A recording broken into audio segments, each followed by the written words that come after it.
This is Rafik Luzon, and you are tuned in to Nothing But That Sports Talk. Yeah, March Madness is in the air. As a welcome to this episode of Nothing But That Sports Talk. I'm Rafik Luzon alongside Ryan Walker. Yeah, sorry, I had to lower my tone because I'm at a different site right now. Welcome to the show, nonetheless. Yes, Wavy Walker in the building, the voice of Strong Allen. Make sure you tuned in Wavy World Podcast and Prime Wave live streaming. We got the high school going on, so Wavy World Podcast, Balling for Peace, NYC Elite 32. Oh my guys, the world is ours, so you know how we're doing. Future events popping up. Anybody who needs any live stream work, man, Prime Wave. We're together. We're doing the Prime Wave. And live stream. So actually, we're going to be talking with Bayside High School tomorrow. So hopefully, we good luck with that with Coach Sharf and them. Hopefully, get locked in there. So listen, man, same old crap, and one day at a time, trying to progress forward. And Now we have to get to my bracket. And long story short, I mean, I know I went back and forth with you about St. Josephine Duke, but my intelligence, is gonna play it safe. My final four: Duke, Houston, Arizona, and Michigan. With Duke coming out on top as national champions over Michigan. I get it, injuries, but what you get, like you always said, when all the guys come back, Duke is going to be a force to be reckoned with. Only because St. John's is the only team that's allowed to bust my bracket. Nobody else. Wow. So you got the 3 number 1 seeds, and you got Houston. Houston's a 2 seed, right? Mm-hmm. That's a good pick. That's good. Usually excluding one, usually all the conventionals don't make it there, so we probably won't get all the ones. Hopefully, I'll get my Duke to go that far. But like I said, anything can happen. Kansas is on the same side as Duke. St. John's is on the same side as Duke. On the lower half, UConn is down there. Um, they should beat Siena. Definitely 16-1 seed, even though 16s have beat ones in the past. Not a lot, but it has happened. Siena will be playing very tough. They're well coached with Jerry McNamara, so we do expect a supreme effort before talent probably shies away. But so it's March Madness is interesting. Anything could happen, but Duke should get there. Yeah, one of the key things, like you said, and what I pointed out to you too, is that Patrick Numba and Caleb Foster are hurt. Patrick Numba will be back for the first round. And did they put Duke to play Friday or Thursday? Friday? They put them to play. Yeah, they put them to we play. Probably got a Friday game if I know them. Thursday. They probably puts them back as far as possible. So at least we got more time. Duke is on Patrick Thursday. Numba, the center, will be back. He's key for our team. Thursday. Trust me when I tell you. Thursday. See, this Thursday. So Patrick Number will be back. Thank God. We'll have him health-wise, and Caleb Foster most likely won't be back for the first round. I don't even know if we're gonna get him back for the second round. The way it says, because it says later in the tournament. Hopefully, he can recover quicker than later. Pardon me, and we can have him back for the second round. We have him back for the second round, which Sweet 16 status, Yeah, Duke, and I got Duke taking on Ohio State the second round. Ohio State good defeat TCU. If Duke is healthy with all our guys and clicking, man, we could beat anybody in the country. But that's key with it too. The first rounds, once Patrick's back, I just wish that eventually we do get Caleb. He's a junior at the guard, and he's given us great stuff this year with making the 3-ball and dribble driving, taking care and setting up the offense. He defends as well too, so it'd be key. Boozer, the younger Boozer, is playing very good now, playing very solid as the guard. Had a big time game for us in the championship game, but I still would want that veteran experience with him in the backcourt and with some of the other guys to kind of bring more depth to the basketball team. But we shall see, man. It's going to be a good one. Yeah, it's going to be a good one. And for those who just tuned in, this is Rafik who's on Nothing But That Sports Talk alongside Ryan Walker. And there's a disconnection on the other end. So if my introductions and predictions for the first four doesn't happen, we'll circle back to that later in the conversation. But more to the point, Duke, you've seen how Duke play. ACC champion, regular season champion. This is just literally, they've had the seasons where they go home early, but they've also had the seasons where they went far. I mean, you were in the Final Four and had that choke job to Houston, I believe. So, yeah, I'm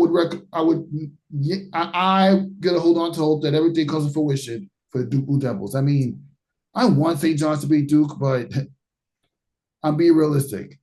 I gotta They be can. realistic. They can. Listen, I'm always gonna defend harder. Pause when we talking about that we did off the air, but they can. They're playing their best basketball now. They've won a few games in a row.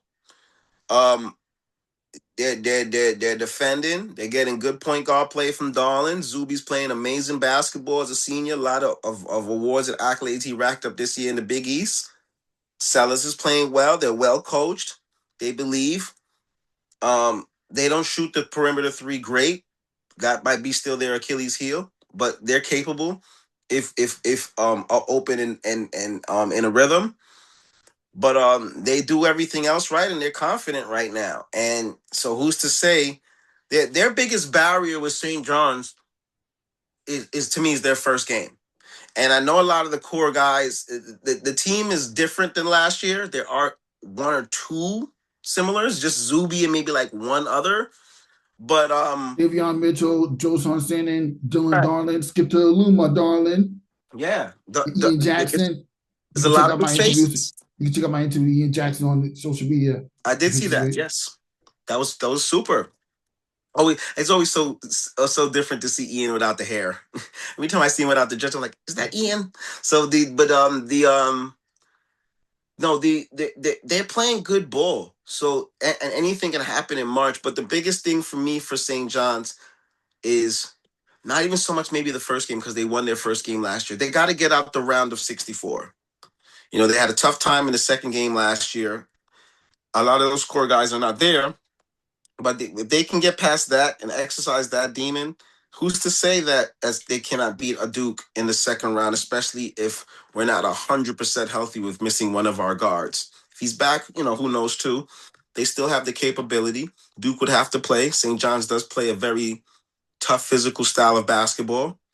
But the only thing I'll just say is that Duke, with the schedule they pick for themselves, the conference play and other stuff they played, they're ready to play anybody. They've played Michigan this year. They played a lot of top teams. So they're ready for any different type of style. And they've played against good competition during this year. I want to say St. John's biggest competition this year was UConn. That's in conference. They had a couple games out of conference that they settled, and like I said, they lost to Auburn. Bad loss. Auburn's in the NIT. They lost to some other teams that were good as well too. I don't know Iowa if they State and Iowa State during the tournament in the tournament team, and who did they play? Kentucky. Bad loss. But they still at least played against some guys. So anything can happen. The probability is no. Duke is the better team, even with the injuries. But anything can happen. But the probability, it'll be an utterly upset. It'll be more encouraging for you guys. Because let me tell you something, man. Duke plays St. John's. As much as I would love to antagonize you, I ain't going to call you. Because I expect to win. But I know, and undeniably, if St. John's plays Duke and St. John's and Duke beats Duke, I might not answer, but I know that you will call, and you should call, because that'd be an utter upset, and it'd be huge. Yeah, it would. And I'm doing this in honor of the late Patrick Pollard, God rest his soul. Yes, because he would have probably thought the same thing too if he was alive. And it sucks that he's not going to get to witness the possibility of St. John's running through northern Iowa, Kansas, Aaron's favorite team, the Ball's Journal, and your favorite team, and then possibly in the Elite Eight, facing UConn again and spanking them up again in a possible fourth battle, only this time for a spot in the Final Four to get to the Final Four. You can't dismiss that. Rest in peace to soul to Patrick Pollard. We love him so much. But if Pat was here, I'm going to tell you exactly what he would say. He would say, they're definitely beating Duke in the Sweet 16. They're beating UConn. He would have them winning the whole thing. He was already on that teeter line last year, saying that we're getting there. We're going to be close. So with them winning, how many St. John's won like 8 games in a row now? 9, something like that. They're the hottest team. They only had that one. Yeah, they had that one blowout loss. We were held to 14 points in the second half. Right. So they're playing good ball. with them winning the Big East, winning so many games in a row, playing the way they're playing now, and being hot, and in the bracket with Duke, you can't tell him from the heavens that St. John's is not beating St. John's. St. John's is beating Duke. They're going to beat Kansas. They're going to beat Duke. They're going to beat UConn, and he probably would have had them winning the national championship this year. And those are the times that I have to get into him and slow him down a little bit to say, brother, it takes a lot. They're Butler and Gonzaga. They've been. It takes a lot to win a national championship. There are a lot of teams that have got there. Sometimes you might sneak it. You know what I'm saying? But it's just with this tournament, you have to give people a reason to believe consistently, or eye test to believe to say that's why they could be national champions. And unfortunately, just feel this one, even with St. John's playing well and doing everything they're doing now, and even over the last few years, there's nothing definitively, not a St. John's fan base, there's nothing an outside viewer as a fan base can say, St. John's is going to win the national championship this year. They've never won the national championship. I think the farthest they've been is the Final Four. Yeah, and whenever I hit that stat up, they were up in, we run up at 1952 and 1955, something like that, in the 50s. Right. So I bring up. The only I like Duke. I've been a Duke fan since '92. Duke wasn't good in the 80s and the 70s. They were average. They became better in the 80s turnaround with a certain draft class. And then the 90s, when they started winning national championships with Coach K and all that, that's when it skyrocketed. After winning those national championships in 91 and 92 and developing the program, and then now getting always these good recruits coming in all the time, the Christian Laettners, Bobby Hurleys, the Grant Hills, even after those eras, that's when it became a normal conversation to yearly say Duke is a national contender. They had to have a consistent pedigree of it. Now, if St. John's is doing, let's suppose St. John's goes to the Elite Eight this year. Let's suppose St. John's goes to the Final Four the next year. Let's suppose St. John's goes to the round of 32 the next year. Let's suppose St. John's goes to the national championship game the year after and loses. Let's suppose St. John's goes and loses in the first round. And let's suppose the year after that, like 8 years later, St. John's, I'm just saying, wins the national championship, right? Mm-hmm. Then now people are going to say, normally St. John's is a national contender. You know what I'm saying? Duke could come in next year with no class, and everybody's going to say Duke is a national contender because of what they did throughout the years. You understand what I'm saying? Mm-hmm. But so when he would jump and say that, I'd be like, you're saying that Jesus Christ, that St. John's just won the regular season 2 times in a row for the first time, like in 30 years. You understand? They won. They're the first team, and St. John's the first team in the Big East to win the back-to-back regular season and conference tournament champions. Yes, these are feats that are hard to do. So, with that being said, they're going to be fine. They will have a consistent result. But yeah, Pat would have said they're going to win the whole thing. We'll see, man. Yeah, we'll see. Now, let's just take a listen to a clip that we have from ESPN First Take because, they talk about how Duke and St. John's are more frustrated by the draw of the tournament right now. Here's what Mad Dog had to say on ESPN First Take just now.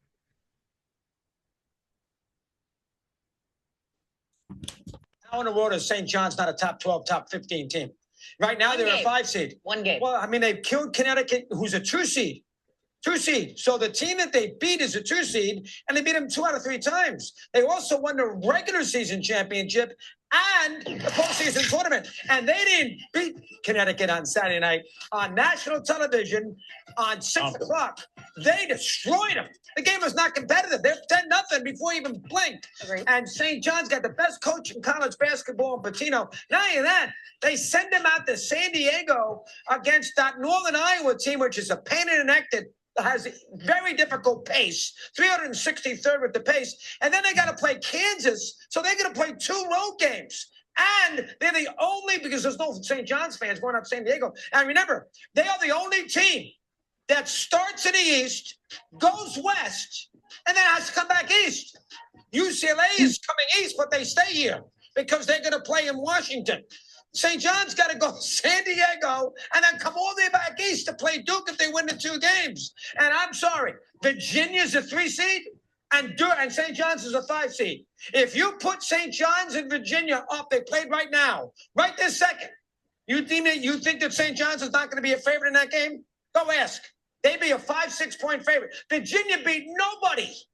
Absolutely. I don't care about beating SMU. They beat nobody. 0-3 against Duke in North Carolina. They got killed by Duke, and they were a 3 seed. And St. John's beat UConn, a 2 seed twice, and they're a 5 seed. I got a major set.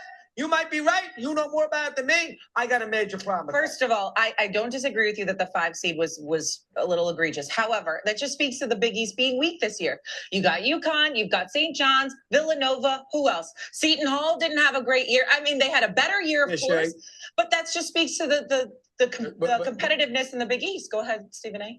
Yeah, we understand that. And it would be a more valid point if there was a bunch of teams in from the Big East. But what we're really talking about is what we saw St. John's do, not just through the regular season and the tournament, but what they did against UConn. And Rick Pitino is just reminding you why he's so phenomenal as a coach. You know what? When you think about, Coach talks about stuff like this all the time because he finds a feel-good story wherever he can in college basketball. Nobody's better at finding a feel-good story than Seth Greenberg. There's just nobody better, all right? You got character. You're pristine with your character. Seth Greenberg's going to go out there. He's going to put it on front. You let everybody know that's a good guy. And let me tell you something about a great coach like Rick Pitino. You want me to tell you what greatness is? When you get your ass kicked thoroughly and then turn around in the next meeting and you whip that team's ass. Not beat them, whip their ass. That's what coaching is all about. Yeah. What's your take on everything Stephen A. Smith and Matt Dog said on the first take earlier today? All valid points. Now, but then see that, remember I said to you off air, and I said a lot of this stuff that was just said by those guys. The committee and how they do this 64 thing is crazy sometimes. There were some years that Duke probably shouldn't have been a number 1 seed, maybe a 2, and we still got a number 1 because of certain things. Whatever.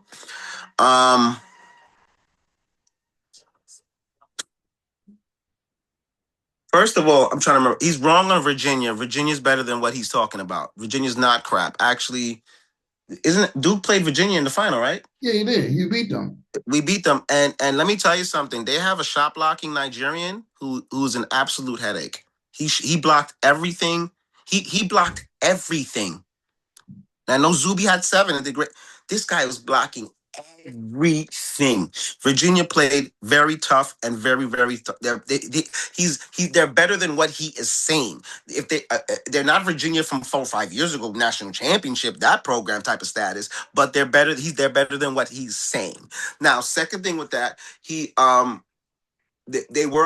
didn't beat North Carolina or Duke all season, so that is true, Virginia, and he's poo-pooing on SMU a little bit more. They're not world beaters, but they're not trash neither. So, but here goes the thing. He's right about everything with St. John's. They shouldn't be a 5 seed. They should not be a 5 seed.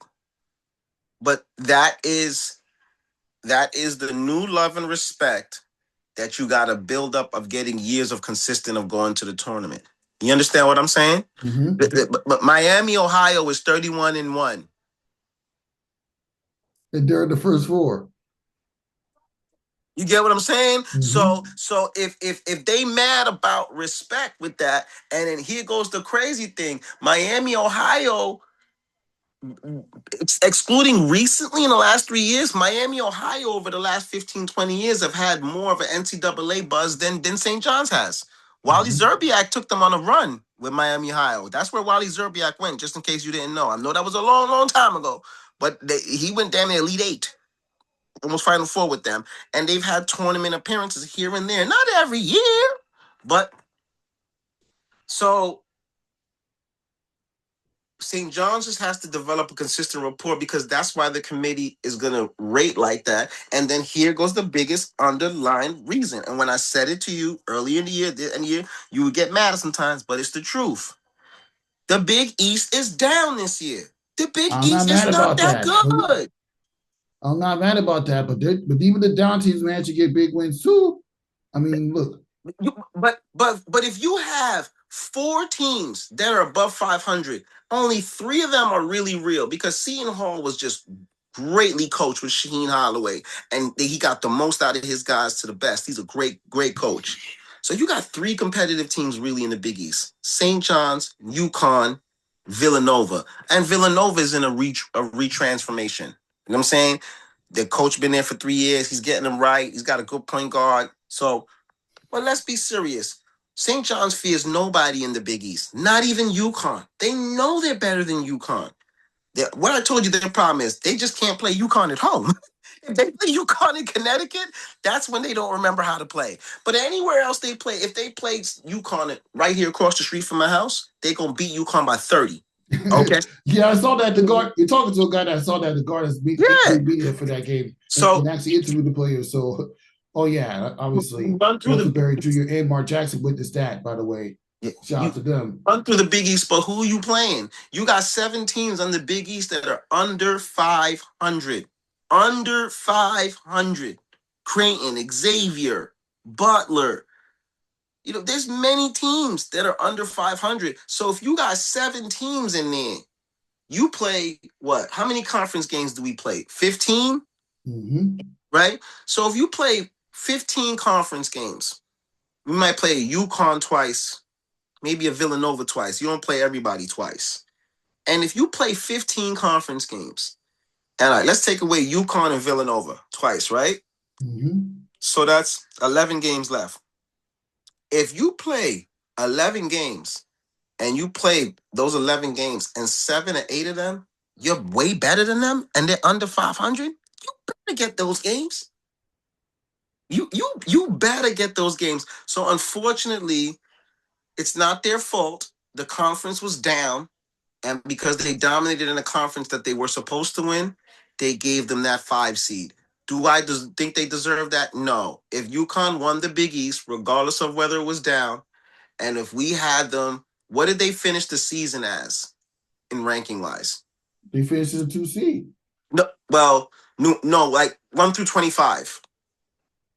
Yeah, UConn. I believe they were a 6 seed. No, well, so they were 6th in the country, St. John's, but when the season ended. Oh, you talking about St. John's? St. John's, like. Yes. What was before the conference tournament started? What was the national ranking for St. John's from the top 25? If they were in the top 25, they were number 13 in the country. Okay, so they're 13th in the country. They win the Big East, beat UConn, who's got a way lower seed. They should not be the 5th seed, but their conference was bad. But they should at least be a 4th or 3 seed. And if you ask me, to be fair, they shouldn't even have put them in a conference with Duke. Now, those are the things that I don't think is fair. But the NCAA is always worried about money and ratings. They're not worried about people's feelings. Yeah, they are. They really are. But Mad Dog is right. UConn is number 6 in the country at the top of the rankings. And then they got, what, a 3 seed in the tournament? They got 2 seed. 2 seed. Wow. They should have had St. John's. They should have had St. John's where UConn is and UConn where St. John's is. That probably would have made better sense. Yeah, usually for what I've seen, the top 4 ranked teams will get a 4 seed, and then the next 4 after that will get a 2 seed, and then the next 4 after that will be like a 3 seed. Yeah. And obviously St. John's, they should have been 4, but I get why they picked 5. And he's right though. I ain't gonna lie. St. John's faithful's gonna come out, but that is a stiff job. You got them all the way in Spokane, Washington. Now the fans got to figure out how to travel all the way out there. Then they play somewhere else, and then if they do get past that, they come back to the East Coast for the Duke Blue Devils. So they gave them a heck of a journey to get where they got to get. Yeah, I mean, Zuby Ejiofor ain't mad about going to California. Never been there before, but. Yeah, either way, it's going to be a fun tournament. It's going to be great. So many matchups. I mean, Jesus Christ, LIU and Hofstra are in the tournament. Yes. 2 Long Island teams. I mean, between LIU and Hofstra, what do you think is the most impressive so far?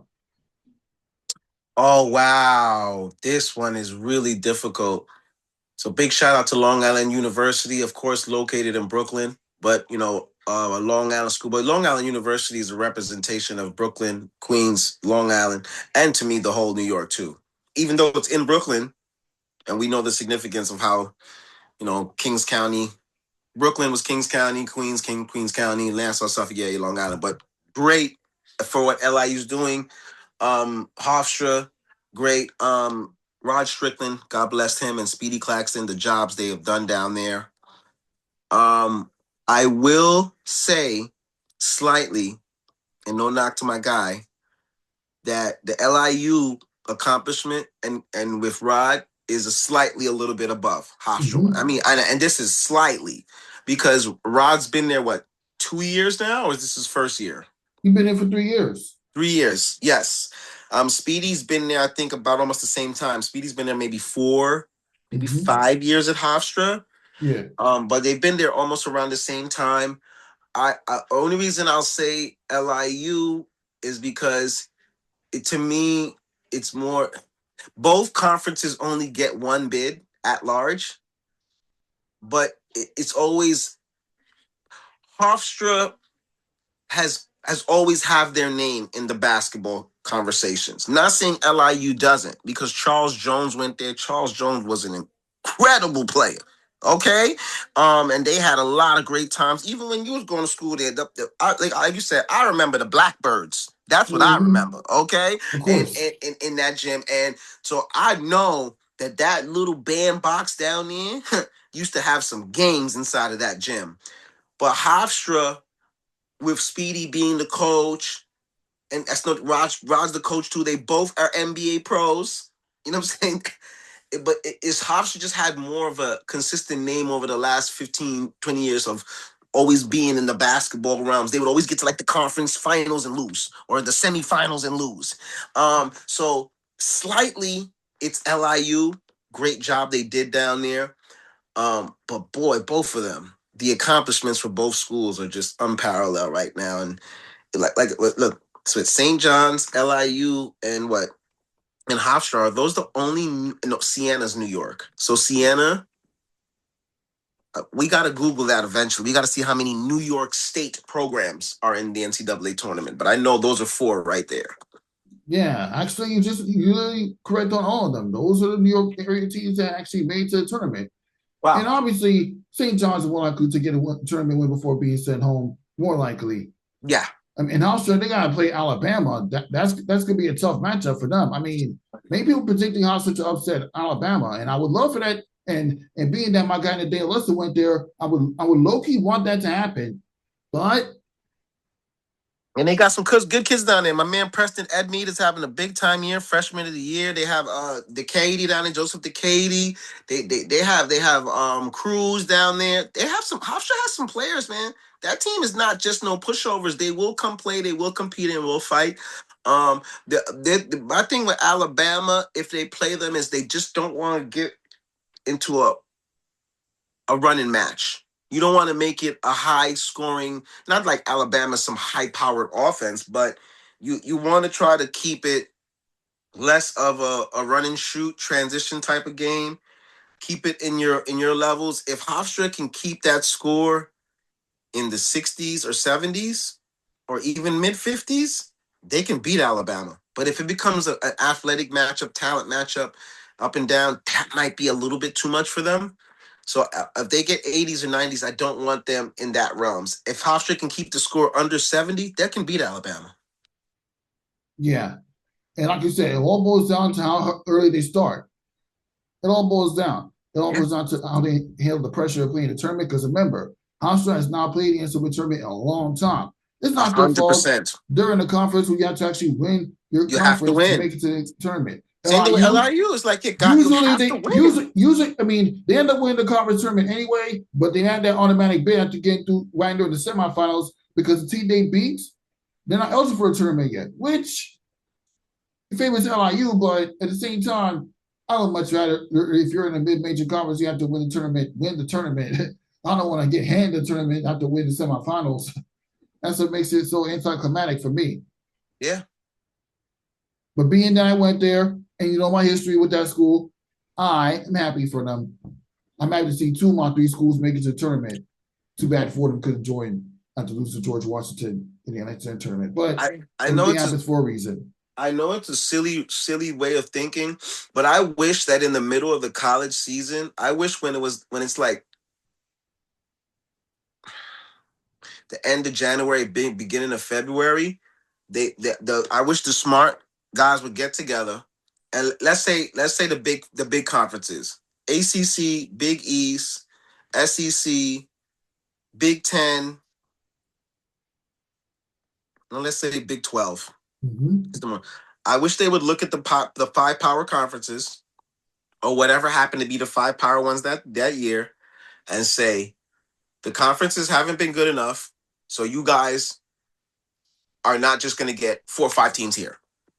It shouldn't be fair that just because they're in the ACC, just because they're in the Big East. See, that's the problem we're having. It's like, why St. John's got a 5 seed? They shouldn't get a 5 seed. The Big East is weak. Oh, but that's not their fault. True, that is not their fault. So if that's not their fault, then we should only award the good teams in the Big East. So you know what it should have been? It should have been St. John's and UConn. Y'all going to the NCAA tournament. Y'all earned that right. The rest of you guys will look to see if you earned that right. But we'll look first after looking at mid-majors. There are some mid-majors who have better teams than these schools, and they're not going to play. You understand?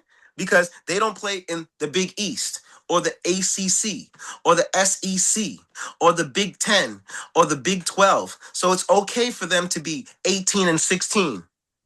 You understand what I'm saying? Mm-hmm. And they get a higher seed than St. John's, who's got 20-something wins. 28 wins. It's 28 and 6. Right. So it's just, it's the middle of the year. When they change, they're not going to do that. But if they ever would evaluate, like power rankings, like in other sports, say, yo, bro, the ACC was mid-level this year. The ACC actually was worse for last year than it was this year. But the ACC is mid-level this year. So, yeah, you can see it. But there's some teams that are going to get in because the strength of Duke and North Carolina. So, they're not going to do that. And, that's where the game gets so messed up. And now these New York teams and many teams are on the short end of the stick of where they get placed. Yeah, they really are. All right, now we transition to the women's side real quick. And obviously, I'm going to let you pick my final 4 for the women's bracket. We got UConn, South Carolina, LSU, and Michigan. That is what I would love to see. I mean, come on now. Flajay Johnson carrying LSU back into the Final Four by herself. Oh, with Maisha Fowali, that's going to be tough. And of course, Michigan, Silas Swords, at Michigan team, they got some shooters. They gave UConn a run for their money one time, and then they gave Vanderbilt a run for their money at the Coretta Scott Case Classic. Michigan's a team I can't sleep on. Oh yeah, they're selected to play in the Women's Champions Classic next year. Here against Iowa State. I will say. But what you think? What do you think about my prediction for the Final Four for the women's side? Oh, I love that. Dawn Staley, my girl, Philly, and the great job she does down there with South Carolina. So I want them to try to get there and win it. But with your Final Four predictions, I'm going Flojay in them, man. I like their swag this year again. I love the way they play. It'd be good to see if she can get back there and win it again, and definitely for the future, up her draft. Well, whatever's going on with women, the WNBA per se. I will say they're making close progress for what I'm seeing in many tweets. That the conversations are closer and closer to making a deal. Hopefully they get it done today. If not, we're going to be in a delay for the WNBA season. Clearly. Well, hopefully they figure that out. But it would be great to see. I think your Final Four picks are great, and I would love to see LSU win the whole thing. Yeah, I would love that. I mean, then again, when they're not dealing with UConn, UConn's playing a weaker Big East Conference than St. John's, you ask me, because let's just face it, outside the top teams like Michigan, Tennessee, and then, of course, they right Iowa, UConn, they don't really have that many competition. They only had one game where it was close, it was against Michigan. Every other team, even when they played St. John's at the Garden, they were literally steamrolling everybody. The game's over to the first quarter. I mean, it's been like that for years when you being coached by Gio Auriemma, but What do you think about Gino Auriemma as a head coach, in your opinion? Because in my opinion, he's literally the greatest coach of all time, both men's and women's basketball. He's one of the greatest coaches in general. We don't want to limit him, like you said, to women's game, but like you said, he's one of the greatest coaches of basketball in general and teachers of this game in the history of the game.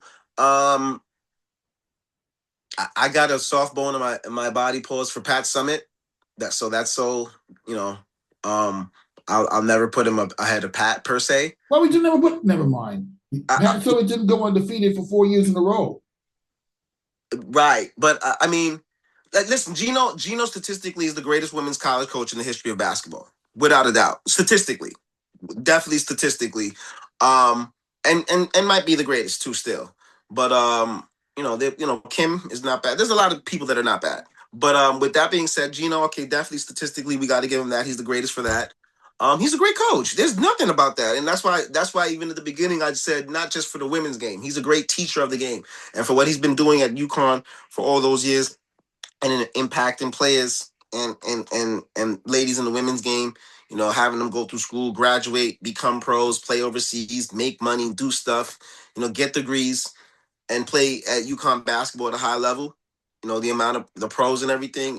How can we deny that? So he's doing an astronomical job, and not just the women's game. He's one of the greatest coaches and teachers of basketball in the history of our sport. Without a shadow of a doubt. Without a shadow. I mean, yeah, Gino Auriemma's literally maintained everything. And Olivia V from Christ the King is going to be playing next year. Yeah. So the success will continue for UConn. Yep. And it's Oh, no, I'm sorry. Before, I don't know if you're going to end it, but I'm going to say something stuff. But go ahead. Yeah, and obviously, there's a reason why I haven't. Well, let's just see how it holds up next year when Juju Watkins comes back. But as of right now, UConn is literally the top of the food chain. So go ahead. Yeah. No, absolutely. They're the big dogs, right? Mm-hmm. They're the big dogs. So that was good things too. I know some things we're going to touch again. I want to go back at some point to talk about the WBC a little bit. High school basketball as well too. What a big time week for the PSALs. Yeah, it was. I mean, come on, Eagle Academy Bronx knock off Eagle Academy Brooklyn just barely. Yeah, what a matchup that day, man. We were in the building. It was the energy was just electric. So. I mean, the city, I think the PSALs in the city did such a great job. Everything was great, man, this year. To give, the 1A programs, the 2A, the 3A programs, such great places to play and platforms and people covering them, not just the 4A for all the boroughs. So that was good. With all the boroughs, Queens, Brooklyn, they got to compete. I seen so much level of action in Long Island in the private league, with Holy Trinity making such a great big-time run and them going upstate and doing their thing. So God bless them. And the schools in Long Island, the St. Mary's, Manhasset, St. Dominic's, the public school stuff. Baldwin had a big run, won Nassau County, and I believe they lost to, what's the school out there? Bayshore. And Bayshore lost to a team out there. So the high school action was just so crazy. All the different sites, York, St. John's, all over. LIU was jumping. So great sites, great spots, and all action Catholic stepping act, taking care of their business as usual. Lou High's playing national, had a little tough down year, but still competitive. Peyton, good point guard. Dylan Mingo, going to North Carolina, and of course, Mr. Ross. The one of the other players is I forgot the Division I school he's going to, but he's going to a high power, Caden Allen, a high power Division I school. So it was great in the PSA. I was great in the Catholic League. High school action the last 2-3 weeks have been absolutely bonkers. And Big East tournament was great. It was great that day. Of course, I was there. Got to be around Tu and Holloway and those guys for what they did at the Big East tournament and them giving them an award. So it was so super. And I'm go from there. Yep. Rafiq, do me a favor. Pause the show for 1 second. Let me take this call. No problem. Yeah, that's pretty good. Now we got to wrap up this episode. Yeah, I can hear you. Now we can wrap up this episode. It's a little low, but I can hear. Yeah. Now we got to wrap up this episode. Nothing but that sports. So thank you for stopping by, Ryan Walker. I really appreciate your insight on everything college basketball related, because it's only going to get crazy from here as we head into March Madness. Yes. And make sure you guys please stay locked in. Follow me, Wavy World Podcast. Please, we're NYC Elite 32 and Balling for Peace. Big events coming up June 20th, Queens College Celebrity Game. Go on the Balling for Peace podcast as well, too. You'll see Mano on there. Big interview. He'll be there as well, too, for June 20th and many other celebrities. So Wavy World Podcast, Balling for Peace podcast, NYC Elite 32, we're locked in. And also my man, Russell Miller, my man, Maul. We got together. We have created our own live stream. It's called Prime Wave. We got the vendor's license and everything. We're going to be meeting with schools to do live streaming for you guys for the 2026 season once November starts. So get locked in now. Get your surfboard together, because once that wave starts riding, you might not be able to catch up. We're going to meet with Bayside tomorrow and lock in. So I appreciate you, Rafiq, and make sure you always locked in with Rafiq with nothing but the sports talk. He's been doing it for years and still changing the game. And due soon, he'll be a doctorate coming from St. John's. Fordham, LIU, you can't even make that stuff up. You can't make yourself up. And yeah. For Rafiq Lewis on Ryan Walker, we'll see you next time. It's Wavy World, Voice of Strong Island.